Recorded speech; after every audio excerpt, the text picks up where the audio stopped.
اعوذ باللہ من الشیطان الرجیم بسم اللہ الرحمن الرحیم سامعین و ناظرین السلام علیکم ورحمۃ اللہ وبرکاتہ۔ اردو گرامر کے ساتھ آپ کی خدمت میں حاضر ہوں۔ آپ سے گزارش ہے اس چینل کو سبسکرائب کریں، یہ ویڈیو لائک کریں اور ساتھ ساتھ یہ ویڈیو آخر تک دیکھیں تاکہ آج کے عنوان کے حوالے سے تمام باتیں آپ کی سمجھ میں اچھی طرح آ جائے۔ آج ہم ایک نظم گو شاعر کی شاعری پر تنقیدی نوٹ لکھنے جا رہے ہیں اور وہ شاعر ہے اکبر الہ آبادی۔ تو عنوان دیجیے اکبر الہ آبادی کی نظم گوئی یا شاعری پر تنقیدی نوٹ۔ یہ ٹاپک دینے کے بعد اس طرح شروع کرے کہ اردو میں بعض شعراء ایسے ہیں جنہوں نے آغاز سنجیدہ شاعری سے کیا لیکن پھر وہ طنز مزاح کی طرف مائل ہو گئے۔ ایسے شعراء میں ایک نام اکبر الہ آبادی کا بھی ہے۔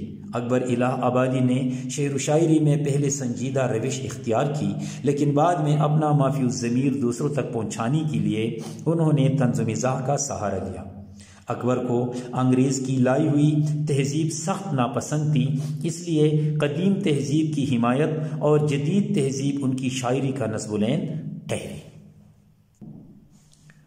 اکبر الہ آبادی کی شاعری فصاحت و بلاغت کا اعلیٰ نمونہ ہے۔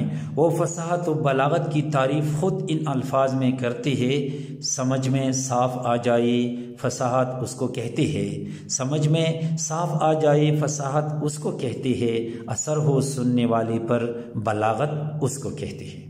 وہ الفاظ پر غیر معمولی دسترس رکھتے ہیں، اس لیے آسان اور سلیس قافیہ آرائی ان کی شاعری کی ایک بڑی خصوصیت ہے۔ غیر مانوس الفاظ کو شعر میں کپانے کا ہنر ان کو خوب آتا ہے۔ اس طرح انہوں نے اپنی شاعری میں انگریزی الفاظ کا بھی خوب استعمال کیا ہے۔ ان کے انداز اور اسلوب نے ایسی عالمگیر شہرت حاصل کی کہ آج بھی لوگ انہیں لسان العصر کے نام سے یاد کرتے ہیں۔